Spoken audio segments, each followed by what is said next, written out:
I just had a wonderful conversation with Ian Rowe. Ian is a scholar. He works with the American Enterprise Institute. He's an author. He wrote a book called Agency.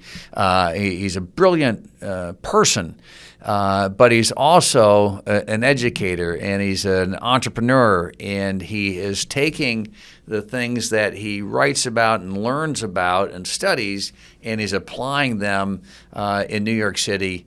In public charter schools, and has recently opened a new high school.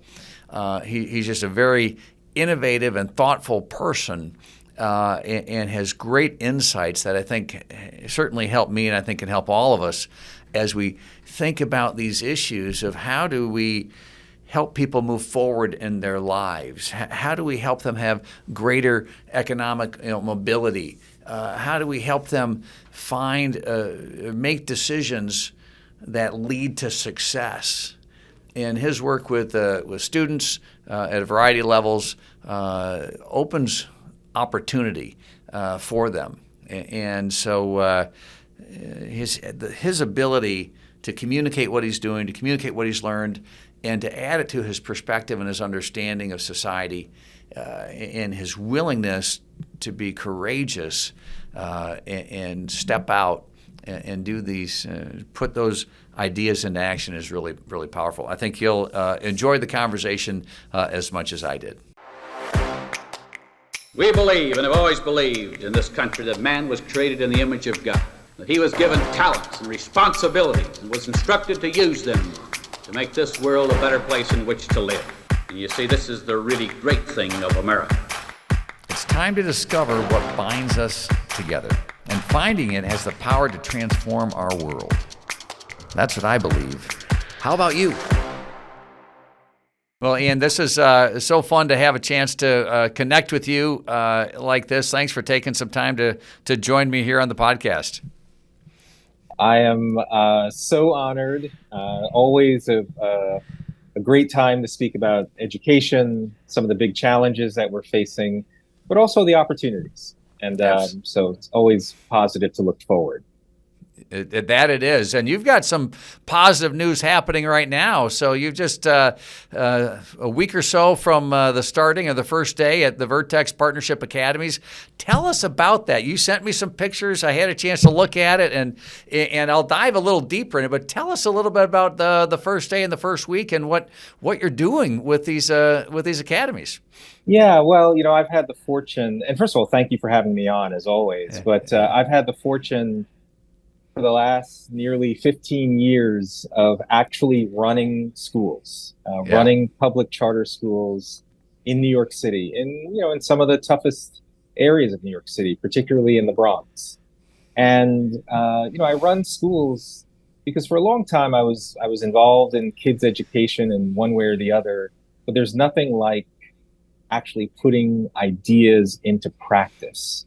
Right. How do you actually go about building institutions that cultivate a sense of agency, a sense of personal responsibility in our kids, a sense that they can determine their own destinies? And so for the last, 10 plus years, I ran a network of elementary and middle public charter schools in the Bronx. But I decided to go the final frontier and launch a high school. Because in places like New York City, for example, where I am right now in the Bronx, only 7% of kids that start ninth grade 4 years later graduate from high school ready for college. And these numbers are not abnormal, unfortunately. And when I say 7% graduating not ready for high school, that means in this district, about 2,000 kids start ninth grade. And they either drop out along the way, so they don't graduate, or they do earn their high school diploma, but still cannot do math nor reading without remediation if they were to go to college. So we determined to launch a great high school. And so thank you very much for the note, but Vertex Partnership Academies, we launched it in 2022 with just ninth graders as a virtues-based public charter high school. Everything around the school is organized around the 4 cardinal virtues of courage, justice, temperance, and wisdom. And we can talk about how we define each of those four. But, throughout our school, those virtues, and the reason we choose those virtues is because every other character-based strength that we think about, responsibility, gratitude, optimism, all of those in some ways are derivative of the four cardinal virtues, because those cardinal virtues are the basis upon which all other moral standards of excellence depend. Yeah. Well, I looked at with great interest at those cardinal virtues. I think those are really powerful, and I'd love you to unpack and go a little deeper with how those are chosen and how the others that you mentioned are all connected to them, and how powerful they can be, because you talk about them all the time. You also sent the video of the kids talking about these, reciting these virtues. That's part of their curriculum, that they believe in themselves in these ways, and they talk about why these are so important. So please expand on those a little bit for everyone who's listening.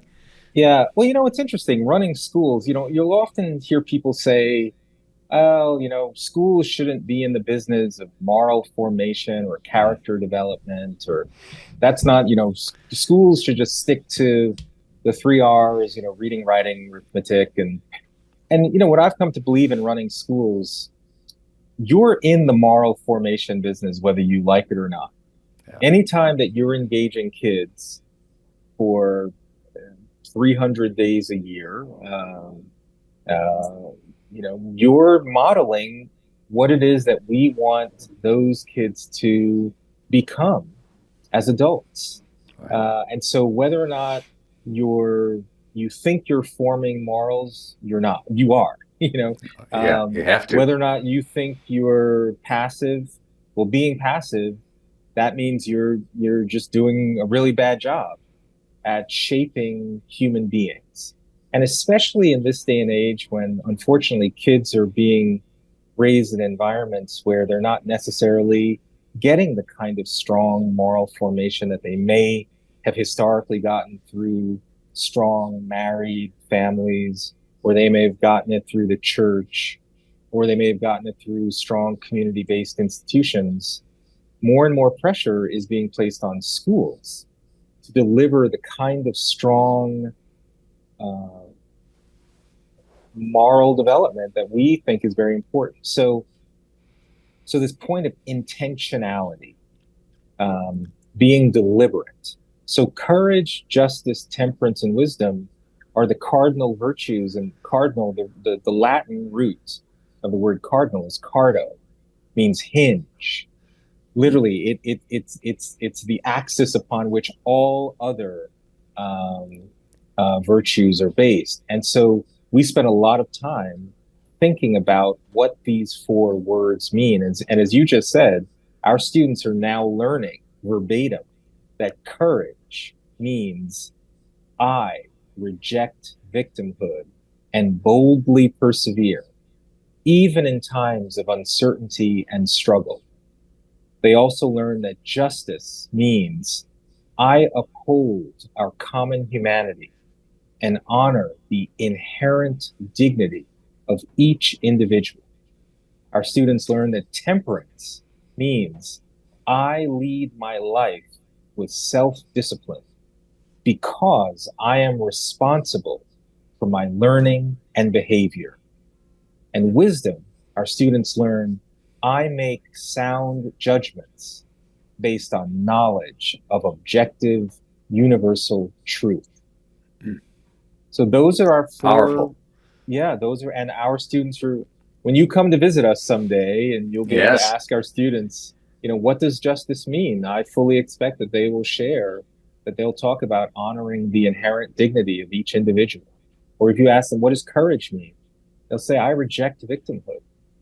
And this is really important because we're living at a time where a lot of folks are telling you that you're a victim based on your skin color, based on your gender, that you're marginalized, that you're oppressed, that you live in an oppressive country. And so we want our kids to know that they have power in their own lives. They have the ability to cultivate a sense of agency. And having these statements, these I statements, Right. are really powerful towards developing that sense of agency. Yeah, I was going to recognize that it's a personalized statement. This is who I am. This is not just somebody else or something else. These virtues apply to me. And you know, we talk about virtue a lot, and we've discussed before, the work of the National Constitution Center, where the idea of citizens had to have virtues to be able to uphold some of the best ideas that we were trying to accomplish. Now, our country's fallen short in many respects, and even from the very beginning, obviously. But there's always hope. And when we learn these virtues, we can get better, we can improve, we can move forward, and that's the hope, and that's the strength that your students are learning. Richard Haas, who leads the Council on Foreign Relations, I believe, has a new book. It's called Bill of Obligations. And he's written it because, we oftentimes talk about the Bill of Rights. Right. That these are your, the Bill of Rights, these are your entitlements. And what he says, and he argues quite persuasively, and I agree, is that we can't just think about rights. We also have to think about duties and obligations, right? What does it mean to live in a society where you do have rights, but those rights are only meaningful if we as citizens play our side, our side of the bargain, our side of the deal. And it's really important to share those duties or obligations with young people. So you as a young person have the responsibility to live up to your potential, right? We can provide a sound education, which is certainly your right. But without you really committing yourself to your own sense of excellence, it's not going to happen. So we want to make it really clear to our students that they're part of the deal. And by the way, with their families as well. We say, look, we're building a great school for you, but we cannot do it alone. We're going to expose you to the greatest works of literature, art, music, poetry, foreign language will be in Mandarin or Spanish. You'll have a choice. We'll have opportunities for apprenticeships, if you so choose, in your junior and senior year of high school. So there will be all these opportunities. And you have a right to have access to those opportunities. But there's also duty and obligation and responsibility. Yeah, those two go together, don't they? And it's absolutely vital. And maybe take a little time just to go back and talk about maybe how you learned those in your upbringing. A little bit of your story that brought you to this place, because not only are you a pioneer in education and doing these things like we've just started to talk about, we'll go deeper, but you've been very active in the issues of family and of upward mobility and of entrepreneurship and other sorts of areas, and we'll talk about that maybe in a little bit. But tell us your story. How did these things become so central to who you are? Because you just see it, the times we've had to get together and reading what you've written and looking at what you do, it just comes through. So how did you get that experience or gain that understanding personally?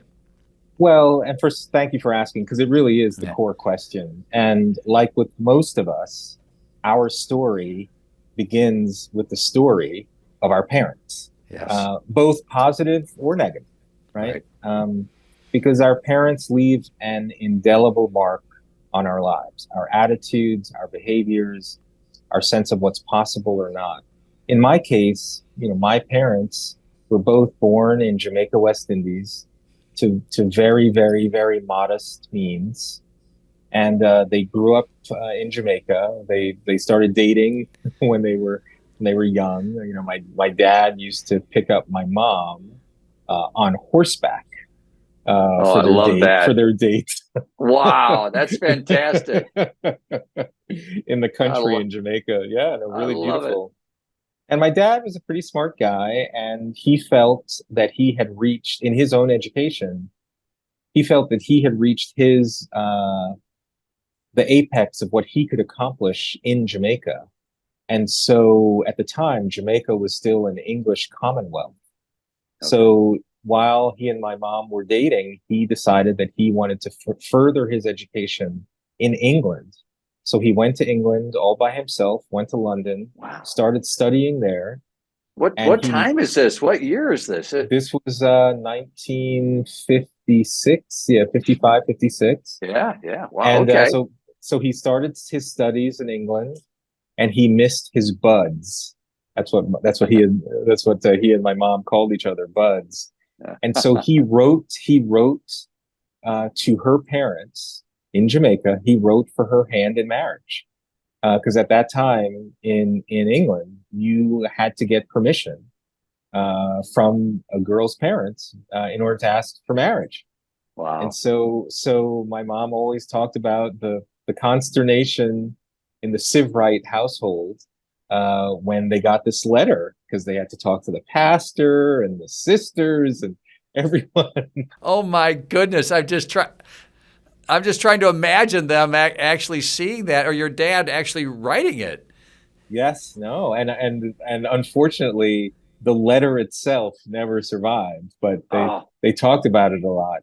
But the amazing thing is that my mom's parents said yes, and so she, at 19 years old, took a boat all by herself from Jamaica to England, nearly 5,000-mile journey, to go be with Vincent. And my parents got married in England, and that started them on this incredible adventure in search of a better life. So they got married. A year later, they had my brother, and then 7 years later, they had me. And so I was born in Islington, in the northern part of London. And my parents always talked about that they wanted to build this incredible life for their family. Now, this was 1964 when I was born. So at around that time in the United States, there was a lot happening. There was the March on Washington. Right. There was the passage of the Civil Rights Act, the Voting Rights Act. And so my parents really started to look to America as the place of opportunity. They weren't running away from Jamaica. They weren't running from England. They said that we want to run to the United States. And so my dad had an opportunity to be one of the first Black engineers at IBM. So they came to the United States. When my dad working for IBM, my mom got a job. You may know this. My mom got a job working for what was then called Manny Hanny. Manufacturers Hanover. Manufacturers Hanover. Yes, yeah, absolutely. So she was a securities analyst at 40 Wall Street in Manhattan. And so my parents started this great adventure. And so really, in answer to your question, how is it that I've become, or what I've become, or how I've learned to believe what I believe, is through seeing my parents. They believe that with a strong marriage, a strong focus on education, a strong faith commitment, that virtually anything was possible for them and their kids, and that America was a place that those things could happen, even though when they first came to this country in 1968, we were in the midst of race riots and, a host of challenges along racial lines. But they believed that this country was an inherently good country, rife with opportunity. Yeah. I thank you for sharing that story. Thank you. It's a powerful story about your parents. And the thing that comes through is powerful about you and your upbringing. The thing that comes through for me is that I don't hear a lot of them talking about these issues. I hear them living these issues. And as you said, you saw them. You didn't just hear them. You saw them. You watched them. And I often think just about the power of a personal example, a power of somebody that you respect working hard, of caring for others, of giving of their time, talent, and treasure in a community setting or something else. It's not just, it reminds me of the I statements. It's not just something you read about in a book or a story of somebody else. It's what they did themselves, and you saw it. 100%. Honestly, you know, the reason I run schools, I do a lot of fancy schmancy work, and that, It's more than fancy schmancy. It's really powerful work, and I want to talk about some of that, what you do with the American Enterprise Institute and the Woodson Center and other things. But please, come on, continue. But I was going to say that it is really important work, but there's nothing like moving from theory to action. I want my students to know that they can do hard things. And part of the way that I help them do that is to share my own story and build institutions that put them in situations where they can do hard things themselves, where they can learn from a teacher who, shares the complexities of a certain situation, how they can persevere and how they can succeed. I find, especially in today's toxic environment, there are a lot of talkers, but not very many doers. And a lot of these talkers have no idea what they're actually talking about in terms of, do you know what it is to like to grow up in an environment where only 7% of kids graduate from high school ready for college? And the kind of school you've got to build, or to grow up in an environment where 84% of the kids that are born outside of marriage. And so how do you build a school that can talk about the importance of family and marriage, even though they're not having day-to-day role models that can help them shape the decisions for themselves? So for me, I run schools because I've got to live in the real world. I've got to live in a world where I'm not operating from the safety of, from an academic perspective. And again, it's not the work, it's very important. We do research and theory, and we do position papers because that informs policy. It's extremely important. Yes. And you've got to take those ideas and put them into practice. And I feel doing that is what helps kids actually, they can see it and touch a school in ways that, are just much more powerful than just the theory that I often find people are focused on. I've heard it said before, everything works in theory. You could, in theory, everything works. You could do all that sort of stuff, but will it work in practice? Will you actually be able to get the results you think you're going to get? And it doesn't take most of us very long to think sometimes that that's a little harder than I thought. No, I was just about to say, in my undergraduate was at Cornell University. I was in the College of Engineering. And one of the hardest classes we took was a class called Theoretical and Applied Mechanics. It was a really, really hard class. But to your point, there was a component of the class, which was the theoretical and applied mechanics, where you basically did all sorts of sort of spreadsheet analysis. You had these theories, you had these hypotheses that you tested, like using our calculator. If a particular, object were moving at a certain velocity with a certain force against this, then this is sort of what should happen. But then there was the applied mechanics, where we actually went out in the world and did experimentation.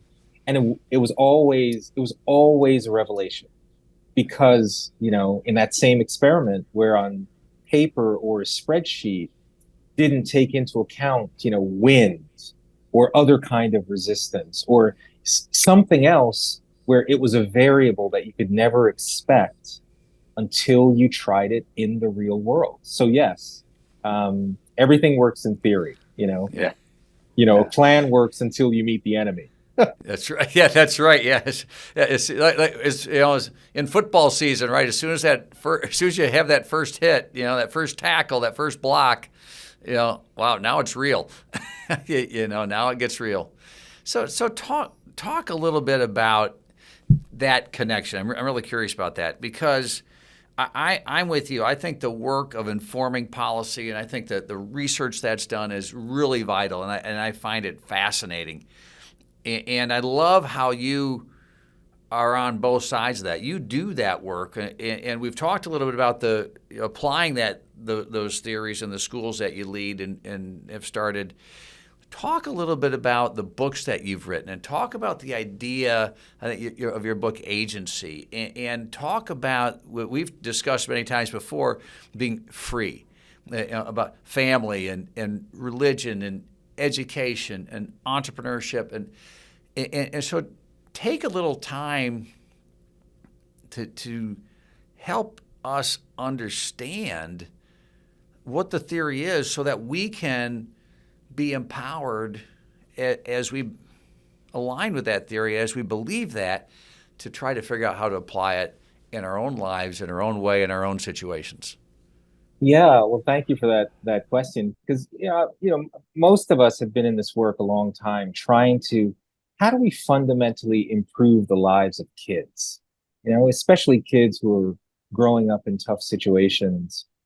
And what I have observed, particularly in the last decade, but almost certainly in the last 4 or 5 years, after the death of George Floyd, Michael Yes. Brown, that these emerging narratives started to sort of dominate our public discourse. And in my view, these narratives have robbed young people of the sense that they can lead, that they could lead self-determined lives. And so by these narratives, I really hone in on what I call blame the system and blame the victim. In a blame the system narrative, that's basically a view of America, very unlike what my parents thought, right? But in a blame the system narrative, that's a view of America that says that America is an inherently oppressive nation, that based on your race, your class, your gender, the system is rigged against you. Capitalism is evil. There's a white supremacist lurking on every corner, that no matter what you do, this country is just inherently discriminatory against you. And these forces are so powerful that you are powerless to overcome them. And obviously, so if blame the system mentality, you kind of feel powerless. I mean, you like, how can I overcome that, right? But on the other end, I also, this narrative, what I call blame the victim.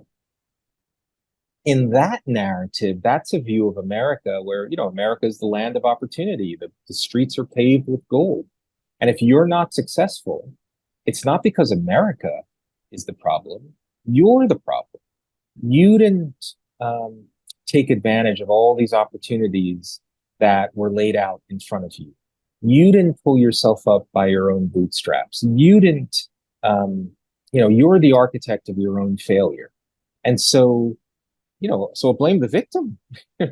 Gosh, so it's this kind of thing where between blame the victim or blame the system, either the system is rigged against you or it's your fault for not overcoming whatever barriers you faced. Yeah, right. And so those two narratives together are killer. They're killer for the dreams of young people. And so I felt we need an empowering alternative, something that could counter this idea that either the system's rigged or it's your fault. And so I decided to write a book and develop this concept around the sense of agency, where agency I define as the force of your free will guided by moral discernment. The force of your free will guided by moral discernment. So if you think about this idea that every person has free will, right? But there are lots of people with free will that have done bad things. Absolutely. Right? Absolutely. So where does the ability to become morally discerning come from? So think about agency like a vector or velocity, where velocity is not just speed, it's speed and direction. Yeah. So for a young person, how is it that we can help them exercise their free will in a way that's productive, that contributes to society, that contributes to their own life. And so I developed a framework called FREE: family, religion, education, and entrepreneurship, as the four pillars that if more young people were to embrace, they could lead self-determined lives of agency with meaning and purpose. And I can go through each of the four pillars, but FREE is my empowering alternative to the blame the victim and the blame the system narratives, which I think today are robbing young people of agency. Yeah, I think that's really a powerful concept on both sides, because you know, even in the most adamant framework of pull yourself up by your bootstraps, you can't do it alone. You need somebody to help you, and you can't. There's just some barriers that you need a little help. You need partners, you need friends, you need somebody to, you need that guidance, that direction that you were talking about in velocity to be able to make progress. Otherwise, you could be spinning your wheels, or you could be going off a cliff in the wrong direction. It's such an important point. I mean, again, in this district that we're in right now, as I mentioned, only 7% of kids graduate from high school ready for college. And guess what? There's a legislative cap on opening new charter schools in New York City. So I can talk about how we opened up Vertex Partnership Academies. I mean, the teachers union actually sued us, and we were still victorious. We beat the teachers union. But the point is, a 7-year-old can't solve this problem by themselves, right? A 7-year-old can't suddenly change the legislative barrier. So it's a great example of, this is a true example of a quote unquote systemic barrier that no matter how much a kid wants to pull themselves up by their own bootstraps, there is an effort that needs to be done to open up more educational freedom, more school choice, more public charter schools. So that's why the blame the victim and blame the system narratives, I do believe, encapsulate sort of the force working against young people, and why there has to be this option of agency. Because agency says, you as a young person living in this district, you can't do it alone.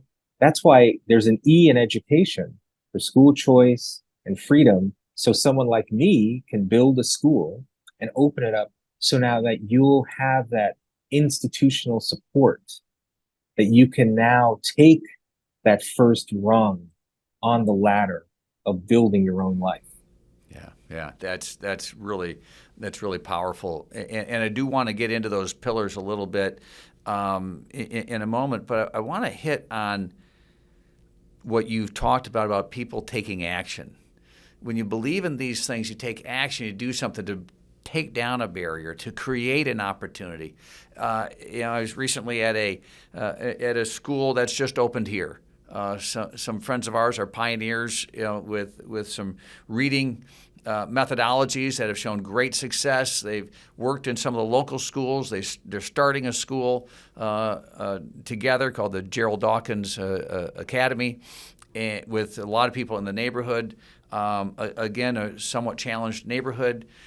But at the opening, you saw the people there, the community there. You saw some of the kids there hungry to learn, and you saw people working together to change the system and help a child with a hand understanding that they also have their own responsibilities themselves, what they're going to do. And it's just, I love how it demonstrated, and seeing some of the work like you're doing, where you take the theory and you apply it. Yeah, well, and more power to your colleagues that are launching this school, because it's not for the faint of heart. Right. Exactly. Running schools, I mean, it's extremely challenging, especially in the current legislative political environment, because schools have become kind of the ground zero of culture wars. So there are the logistical challenges of finding real estate and raising money and hiring teachers and developing curricula and finding amazing leaders there's all of that. And then there's the culture wars around issues around race and gender. And we're at a time where a lot of folks are sort of scared. They're kind of scared. Well, I want to run a great school, but I don't want to be called this or that. Right. And so, so more power to your colleagues. I mean, we're building, Vertex Partnership Academies, and for example, we reject ideas around things like critical race theory or diversity, equity, and inclusion, especially when those words typically mean division, exclusion, and intolerance. So our students respect the inherent dignity of each individual, and we actually get criticized for that. Yeah. There are actually people who are opposed to these kinds of ideas because we don't deify some of these concepts. And so, more power to your colleagues. I wish there were more and more brave individuals who said, we have an education crisis in this country.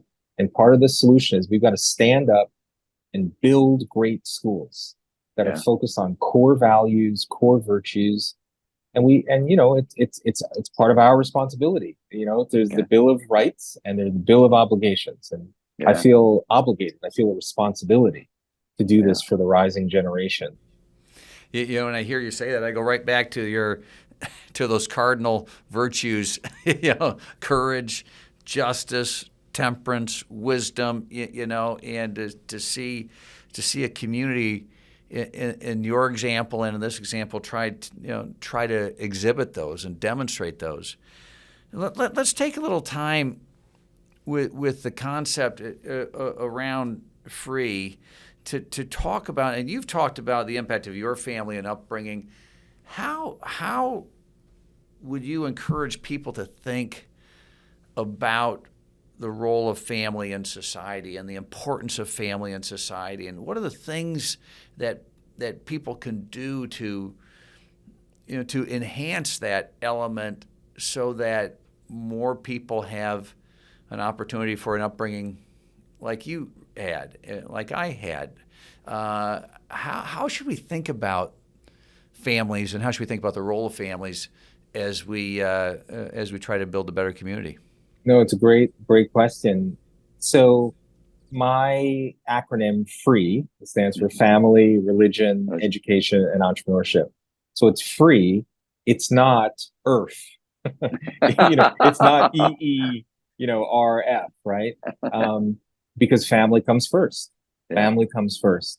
And so what we are trying to do, for example, in our schools, where I said in our district, the non-marital birth rate is 84%. And in other communities in Chicago, Appalachia, Los Angeles, Houston, you go to any major urban or a lot of rural parts of America, you'll have non-marital birth rates of between 80 to 95%. So 8 or 9 out of 10 of all children are born into usually low-income single-parent households. And even amongst those single-parent households, oftentimes about 40% of those births are to women who are already mothers, right? And these numbers skyrocket even more when you're talking about young mothers, women 24 and under. So, and as I always say, being born to a young single parent is not necessarily a guarantee of failure, nor is being born to married two-parent household a guarantee of success, right? We all have stories of kids who've defied the odds and been successful. Yes. But if one is being honest, they just cannot look at the data and look at the outcomes of kids raised in married two-parent households versus kids raised in single-parent households or other configurations, whether it's grandma or there are lots of different configurations, none of which have the same outcomes for kids. as married two-parent households does. That's just the that's just the honest truth. Now, when it comes to kids, the question is, what if you're already born into a situation Right. that so one can't what we found in my work, what I've found is that the kids that have been successful, I've worked over the course of now 30 years, I've worked in every kind of kid: rich kids, poor kids, black Sure. kids, white kids, Hispanic kids, Asian kids, kids in homeless shelters, every kind of kid.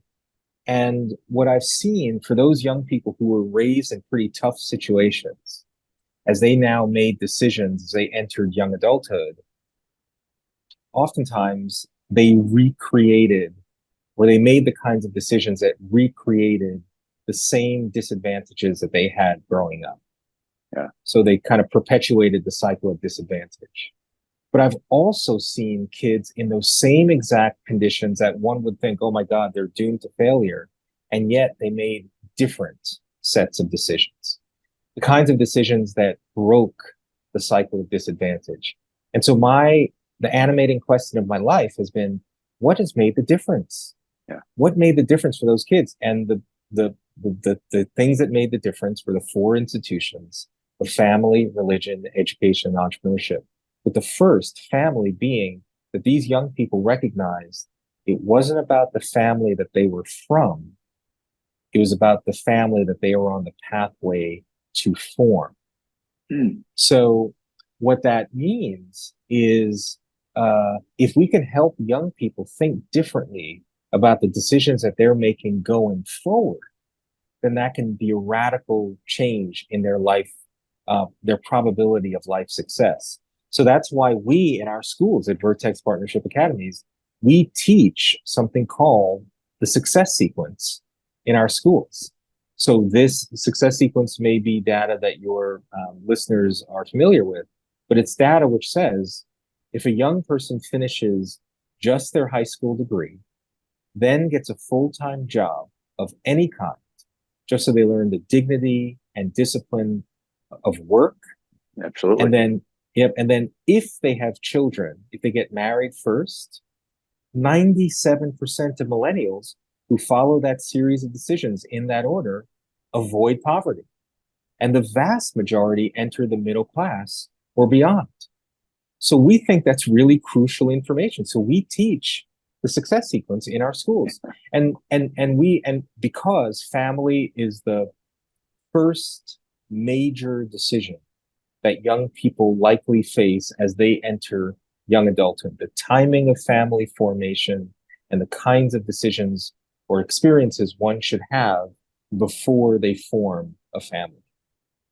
Now, we don't say to our students, you must make decisions in this order. You must get your education first, you must get a job, you then must get married before you have children. But what we do say is that you're the architect of your own life. Right. It's up So to you. you should know, right? You should know what the probabilities are or the likely rewards or consequences are associated with different series of life decisions. So the success sequence says 97% probability of avoidance of poverty and entry to the middle class. There are other sets of decisions that have a much lower probability. And there are another set of decisions. But you decide. You're the architect of your own life. So that's why for us, family, it's the first anchor. It then leads into religion, education, entrepreneurship. But that's how we try to operationalize the idea of family in our schools.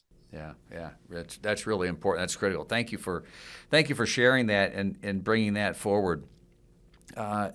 I want to go back because inherent in this, you're talking about the messages and the teaching and the leadership that you're providing in that respect. But just a little while ago, we were talking about some of the messages that they may get that either the system's rigged or it's your fault. But and then you started to talk a little bit about some of the words used, and diversity, equity, inclusion, and you've written and talked about true diversity and kind of balancing equity and equal opportunity. Can you help us understand your perspectives on some of these very charged words that are widely used, and how do those words matter? What do they mean, and how does it matter with how we think about them and use them? Yeah, such an important question because as I mentioned, in sort of the blame the system ideology right now, you'll hear a lot of this, that particularly around issues of race. The system is rigged. America is an inherently racist country, and any racial disparity one sees must be due to racism, and therefore we need equity. Equity means equal outcomes by identity group, and in this case, in race. And I fight against that because, first of all, our country was built on the idea of equality of opportunity, not equality of outcome. And by the way, equality of opportunity for each individual, not equality of outcome based on identity group. So in education, you'll often hear that there's been a racial achievement gap in reading, which is absolutely true. If you look at since the National Assessment for Educational Progress, the nation's report card was developed in the early 90s, there has been a persistent racial achievement gap in that white student performance at 4th grade, 8th grade, and 12th grade has been consistently higher than that of Black student performance. But what's interesting is that in that same time span, there has never been a year in which a majority of white students are reading at grade level, right? So think about that. Never, it's in like sort of 43, 44% of white students are reading at grade level. So if you were to achieve, quote unquote, racial equity, meaning equal outcomes by identity group, then all we will have achieved is universal mediocrity for everybody, right? And so perhaps there are factors outside of race that are the things that are driving why we're not seeing the kinds of outcomes we want for all students. And let me just come back to the point about family.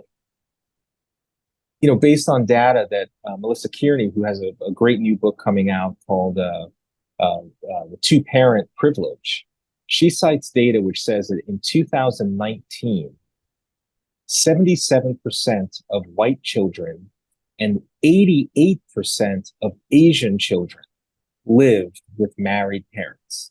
77% of white students, 88% of Asian children live with married parents. On the flip side, 62% of Hispanic children live with married parents, and only 38% of Black children live with married parents. You cannot have an honest conversation and not see how those differences in family structure are far more prevalent in explaining why there are racial disparities, not only in education, but in a whole host of other areas.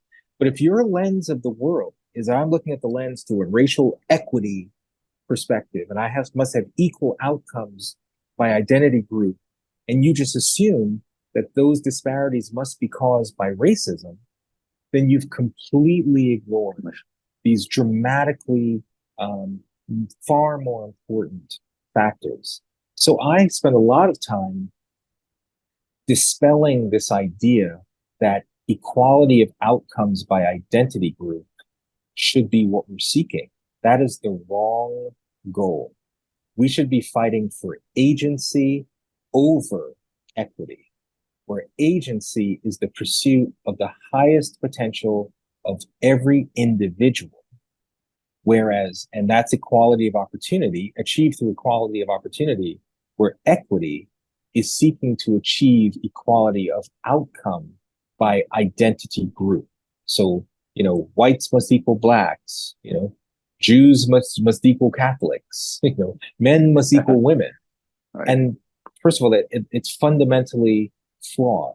So things like diversity, equity, and inclusion, critical race theory, anti-racist ideology, all of these ideologies start with the premise that America itself is inherently racist, inherently oppressive, that if you see a disparity in outcomes by identity group, well, then the only explanation for that must be discrimination. It's fundamentally flawed.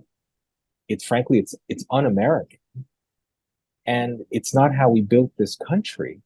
And agency, again, is my empowering alternative to say these ideas around equity or equality of outcome are wrong. They're the wrong goal.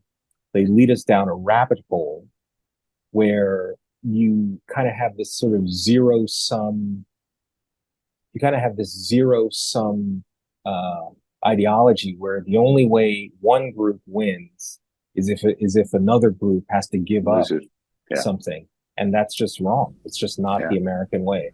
Yeah, you know, as you talk about that, you know, a couple of things come to mind. One is, you know, when we want a better future, you know, the equal outcomes example you use brings us to mediocrity. That's not the target that we're probably looking for. You know, that we want a better future than that for everybody, and it causes us to think differently.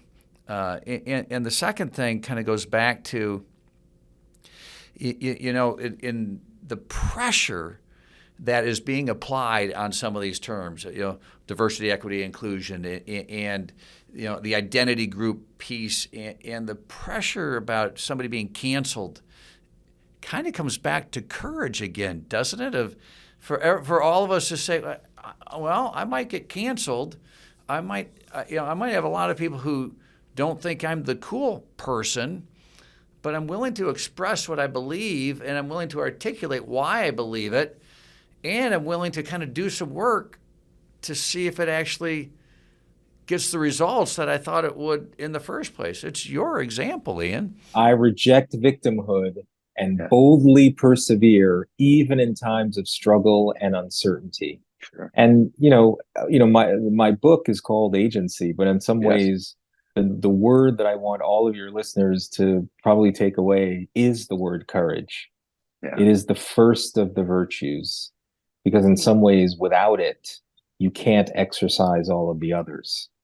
And you're right, there's a lot of fear of being canceled, of being called all sorts of telling, terrible names. I mean, even saying something as simple as, I believe that there are two sexes, that there are men and women, that people are now fearful of saying obvious things, obvious universal truths. Yeah. And I very much encourage your listeners to know that they're not alone when they're hearing some of these crazy ideas, and that if they just have the courage to say it, to stand up for what they believe, they'll actually find that there's an audience of people that agree with them, but have just been scared to express themselves. Yeah, fascinating, and it is that courage that kind of starts the wheel of understanding and believing in something, and then being willing to take action from that. Maybe in the time we have left, and it's really been a powerful conversation. Let me go to an area of economic mobility, upward mobility, and you referenced earlier, when you talked about capitalism and some of the messages that it's inherently unfair. And it reminds me, I think it was, Churchill said the Americans will do the right thing only after they've exhausted every other alternative, right?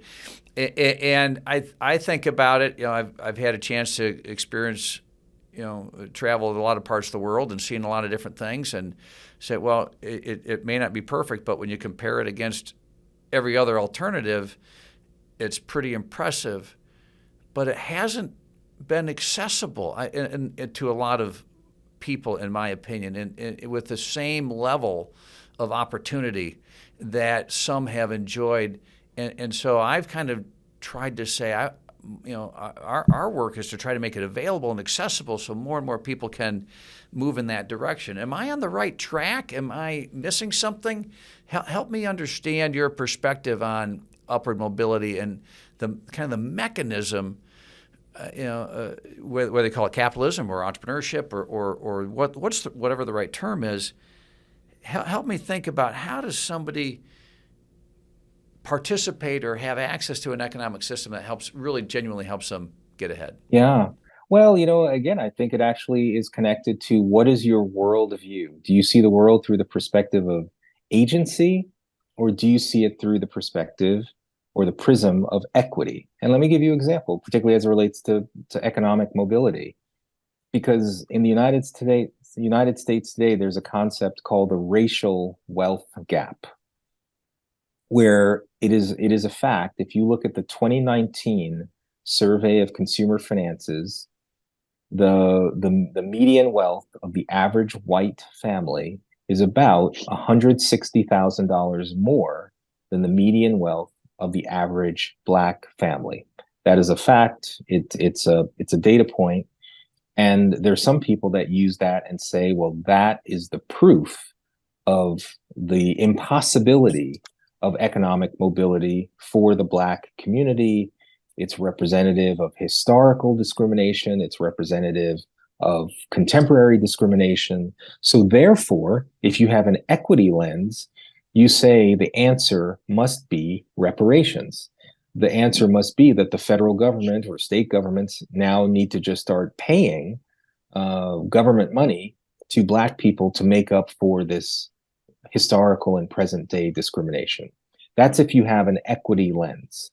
Now, if you have an agency lens, you might look at things slightly differently, because that same 2019 survey of consumer finances, when you take into account just two other factors, family structure and education, there's a dramatic difference. It turns out that the median wealth of the average Black married, college-educated family is about $160,000 more than the median wealth of the average white single-parent family, right? So literally, it's completely reversed when you go just beyond race and you take into account factors like family structure and education. So why is that important? Well, the reason that's important is that it dramatically demonstrates that if you're really concerned about economic mobility, then let's not only look through the prism of one factor, in this case, race, that you come to the conclusion that the only solution is for the government to intervene in such a way. And by the way, there is no proof that the government suddenly showering money on people is going to be the key to upward mobility. In fact, there's lots of evidence that shows the other way around. It's other way around. And so you're on the right track when you say you want to think about economic mobility. The thing we want to avoid is falling into the trap that many people are advocating today, this blame the system kind of ideology that says, well, look at the numbers. There are these racial gaps, and so therefore there's racial discrimination, and therefore we need racial interventions.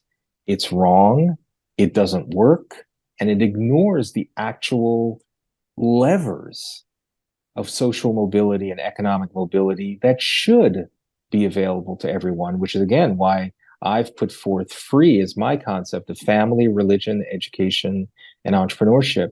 Those are far more powerful levers that people of any background can use to advance their station in life.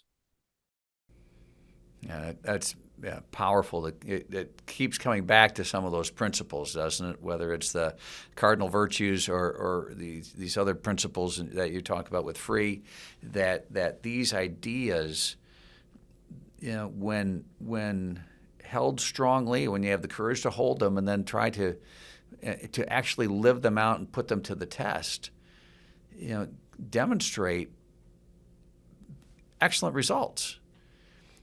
Not that it's easy. It's not easy. Okay. I was just about to say that. there are no guarantees in life. We say that to our students all the time. All we can do is best equip you with the virtues, the behaviors, the skills that we think give you the best shot.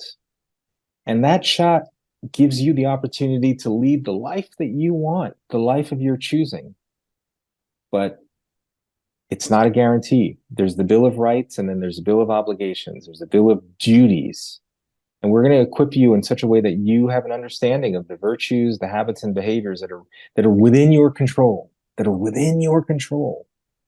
And then it's up to you. You're the architect of your own life, to lead a life of agency, meaning, and purpose. Yeah. And you know, that's true for your students, but that's true for each and every adult and each and every person. Regardless of our age or station, we have chances and choices to make for the future going forward. I thought it was really impactful when you talked about, it's not the family you've come from, but it's the one you're thinking about forming. Yeah, the direction that you're going forward.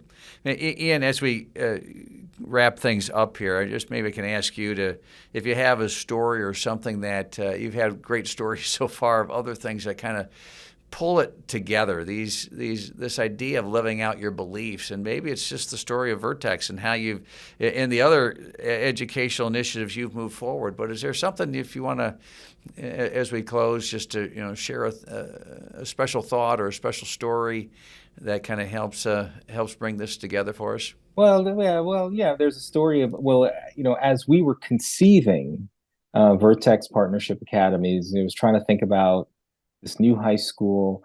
At the time in New York City, I was facing a lot of opposition for teaching the success sequence in middle school in 8th grade.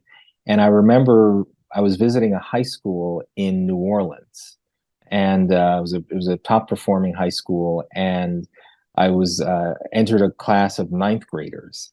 And I went into this class, and the teacher introduced me and said, "Hi, this is Ian Rowe. He's developing a high school. He wanted to talk to some of the students." So I said to these 9th graders, "Hey guys, I'm kind of facing a challenge in New York, and I'd really love your advice on something." And I said to them, if you knew that there were a series of decisions in your control, that when kids just like you followed that series of decisions, that 97% of the time they ended up avoiding poverty, and the vast majority entered the middle class or beyond, would you want to know what that series of decisions are? And by the way, this is a class of almost all low-income kids, almost all Black and Hispanic and Asian kids in New Orleans. And so I said, "Would you want to know?" And they looked at me and they said, "Well, yeah, of course we'd want to know. Why wouldn't we want to know?" And then I said, "Well, there's some grown-ups who think that maybe I shouldn't tell you, that, that it might insult you, that it might give you false hope, or that somehow, maybe you'd be imposing maybe middle-class values. And so better just not to tell you at all." And this group of students looked at me and said, "What are you talking about? You tell us. You let us decide after you share this series of decisions, and then we'll let you know whether or not this is something that we feel is important or not." And it was a really great sort of flip on this idea that, a lot of people out in the world, you can't tell these kids these things like the success sequence. You're imposing, someone else's values on them. Meanwhile, of course, a lot of these people who are saying these things aren't, they're doing exactly these things in their own lives, right? Sure. But we can't talk about the importance of marriage or family for these kids. So anyway, listening to these students, I said, "Okay, well, here it is." And so we proceeded to have a discussion around the success sequence. I shared with them the data that finishing a high school degree, finishing your full-time work, and then if you have children, marriage first. 97% of the people who follow that, millennials, avoid poverty. Not a guarantee, And then I also said, and there are other series of decisions that yield different probability of outcomes. And what was so fascinating about that discussion was at the end of it, I think that the students felt that they had been respected as future decision makers within their own lives, and that they recognized that this wasn't a guarantee, but they had just been in, they had just received information about decisions that they're going to make. And that, I can't guarantee you that every single one of those students is now, avoided by, because Right. this was 5 years ago. Yeah, 5 years ago, pre-COVID. And so those kids are now, hopefully in college, and they're out of high school. But I think that that's what we're trying to do. We're trying to equip kids with the best information about some of the most crucial decisions that they're going to be making in their lives. And that's what agency is all about. That's what Vertex Partnership Academies is about. That's what the Cardinal Virtues are about. And so that's what we're seeking to achieve. Wow. Ian Rowe, from your work with the American Enterprise Institute to the Woodson Center to your school, the Vertex Partnership Academy, the other tremendous work that you have done in New York City, we're grateful for your not only your knowledge and sharing it, that wisdom, but in your courage to live it out. Thank you so much for the conversation. Thank you. It was an honor to be here.